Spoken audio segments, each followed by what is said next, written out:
ಲಕ್ಷಣಗಳು ಕಾಣ್ತಾ ಇದೆ. ನಾನು ಜನರಲ್ಲಿ ಮನವಿ ಮಾಡುವಂಥದ್ದು ಇಷ್ಟೇ, ಇಡೀ ಪ್ರಪಂಚದಲ್ಲಿ ನಮಗಿಷ್ಟ ಇರುವಂಥ ಪೊಲಿಟಿಕಲ್ ಪಾರ್ಟಿಗೆ ಓಟ್ ಹಾಕಿ ಗೆಲ್ಲಿಸೋವಂಥ, ನಾವು ಇಷ್ಟಪಡುವಂಥ ಒಬ್ಬ ನಾಯಕನನ್ನು ಆಯ್ಕೆ ಮಾಡುವಂಥ ಒಂದು ಅವಕಾಶ ಕೆಲವು ಲೋಕತಂತ್ರಗಳಿಗೆ, ಪ್ರಜಾತಂತ್ರ ರಾಷ್ಟ್ರಗಳಿಗೆ ಸಿಕ್ಕಿರುವಂಥದ್ದು.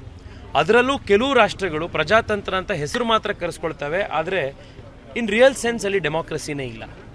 ಹಂಗೆ ನೋಡೋಕ್ಕೆ ಹೋದರೆ ಇಡೀ ಪ್ರಪಂಚದಲ್ಲಿ ಬೆರಳಿಕೆ ದೇಶದಲ್ಲಿ ಮಾತ್ರ ನಮ್ಮ ಥರ ಫ್ರೀ ಆ್ಯಂಡ್ ಫೇರ್ ಡೆಮೋಕ್ರಸಿ ಸಿಗೋದು. ನನಗಿಷ್ಟ ಇರೋ ಲೀಡರ್ನ, ನನಗಿಷ್ಟ ಇರೋ ಪೊಲಿಟಿಕಲ್ ಪಾರ್ಟಿನ ಆಯ್ಕೆ ಮಾಡುವಂಥದ್ದು. ಇವತ್ತು ದೊಡ್ಡ ಸಂಖ್ಯೆಯಲ್ಲಿ ಜನ ಬಂದು ಮತದಾನ ಮಾಡ್ತಾ ಇದ್ದಾರೆ.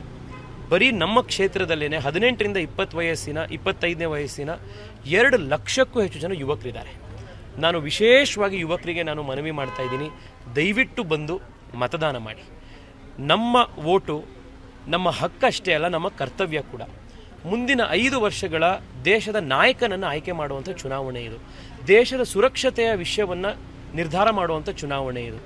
ದೇಶ ಮುಂದಿನ 5 ವರ್ಷದಲ್ಲಿ ಯಾವ ಆರ್ಥಿಕ ಮಾರ್ಗದಲ್ಲಿ ನಡೀಬೇಕು ಅನ್ನುವಂಥ ನಿರ್ಧಾರ ಮಾಡುವಂಥ ಚುನಾವಣೆ ಇದು. ನಮ್ಮೆಲ್ಲರ ಭವಿಷ್ಯ ನಿರ್ಧಾರ ಆಗುವಂಥ ಚುನಾವಣೆ ಇದು. ದಯವಿಟ್ಟು ಮನೇಲಿ ಕೂರಬೇಡಿ.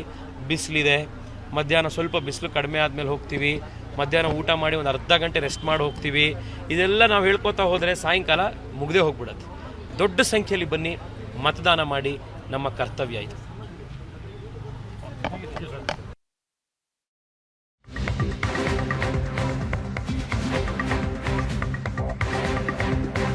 ಎಸ್, ಮಹಾ ಮತದಾನದಲ್ಲಿ ಬಿಸಿಲೇರುವ ಮುನ್ನ ಸಾಕಷ್ಟು ಸಂಖ್ಯೆಯಲ್ಲಿ ಬಂದು ಜನ ಮತವನ್ನ ಚಲಾಯಿಸ್ತಾ ಇದ್ದಾರೆ. ದೃಶ್ಯಗಳೆಲ್ಲ ನೋಡ್ತಾ ಇದ್ದೀವಿ. ಪ್ರತಿಯೊಬ್ಬರು ವೋಟ್ ಮಾಡಲೇಬೇಕು. ಈಗ ಪ್ರಶ್ನೆ ಮಾಡಬೇಕಾಗಿರೋ ಹಕ್ಕು ನಮ್ದಾಗಿರ್ಬೇಕಂದ್ರೆ ನಮ್ಮ ಹಕ್ಕನ್ನ ನಾವು ಚಲಾಯಿಸಲೇಬೇಕು, ವೋಟ್ ಮಾಡಲೇಬೇಕು. ನಮ್ಗೆ ಇಷ್ಟ ಆಗಿ ಅಧಿಕಾರಿಗಳನ್ನ ನಾವು ಚುನಾಯಿಸ್ಬೇಕಂದ್ರೆ ನಮ್ಮ ಹಕ್ಕನ್ನ ನಾವು ಚಲಾಯಿಸಬೇಕು. ನಾನಂತೂ ಪ್ರತಿ ಬಾರಿ ಬಂದಿದ್ದೀನಿ. ಇದು ನೀವು ಎಷ್ಟೇ ಬಾರಿ ಸರ್ ಯುವಕರಿಗೆ ಏನು ಮೆಸೇಜ್ ಕೊಡ್ತೀವಿ? ಯಾಕಂದ್ರೆ ಹಿರಿಯರೇ ಜಾಸ್ತಿ ಬಂದು ಕ್ಯೂನಲ್ಲಿ ಅಲ್ಲೆಲ್ಲ ಬೇರೆ ಕಡೆ ನೋಡ್ತಾ ಇದ್ದೀವಿ. ಯುವಕರಿಗೆ ಮೋಸ್ಟ್ಲಿ ಬೆಳಿಗ್ಗೆ ಎಲ್ಲ ಸ್ವಲ್ಪ ಲೇಟಾಗಿ ಬರ್ತಾರೆ ಎಲ್ಲರೂ. ನಮಗೇನಂದರೆ ಫ್ಯಾಮಿಲಿ ಎಲ್ಲರೂ ಒಟ್ಟಿಗೆ ಬಂದ್ವಿ, ಬಟ್ ಎಲ್ಲರೂ ವೋಟ್ ಮಾಡ್ತಾರೆ. ನಾನು ತಿಳ್ಪಟ್ಟಂಗೆ ನನ್ನ ಫ್ರೆಂಡ್ಸು ಅವ್ರ ಸರ್ಕಲ್ ಎಲ್ಲರೂ ವೋಟ್ ಮಾಡ್ತಿದ್ದಾರೆ. ನನ್ನ ಪ್ರಕಾರ ಪ್ರತಿ ವರ್ಷ ಯುವಕರ ಸಂಖ್ಯೆನೂ ಈಗ ಜಾಸ್ತಿ ಆಗ್ತಿದೆ ಅಂತ ನಾನು ಅನ್ಕೊಂಡಿದ್ದೀನಿ. ಪ್ರತಿಯೊಬ್ಬರು ವೋಟ್ ಮಾಡಲೇಬೇಕು. ಈಗ ಪ್ರಶ್ನೆ ಮಾಡಬೇಕಾಗಿರೋ ಹಕ್ಕು ನಮ್ದಾಗಿರ್ಬೇಕಂದ್ರೆ ನಮ್ಮ ಹಕ್ಕನ್ನ ನಾವು ಚಲಾಯಿಸಲೇಬೇಕು, ವೋಟ್ ಮಾಡಲೇಬೇಕು. ನಮ್ಗೆ ಇಷ್ಟ ಆಗಿ ಅಧಿಕಾರಿಗಳನ್ನ ನಾವು ಚುನಾಯಿಸ್ಬೇಕಂದ್ರೆ ನಮ್ಮ ಹಕ್ಕನ್ನ ನಾವು ಚಲಾಯಿಸಬೇಕು.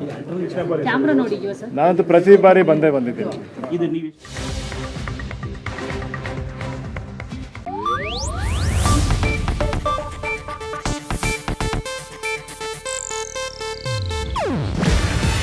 ಇದು ಏಷ್ಯಾನೆಟ್ ನ್ಯೂಸ್ ನೆಟ್ವರ್ಕ್ ಪ್ರಸ್ತುತಿ. ನೀವು ನೋಡ್ತಿದ್ದೀರಾ ಏಷ್ಯಾನೆಟ್ ಸುವರ್ಣ ನ್ಯೂಸ್.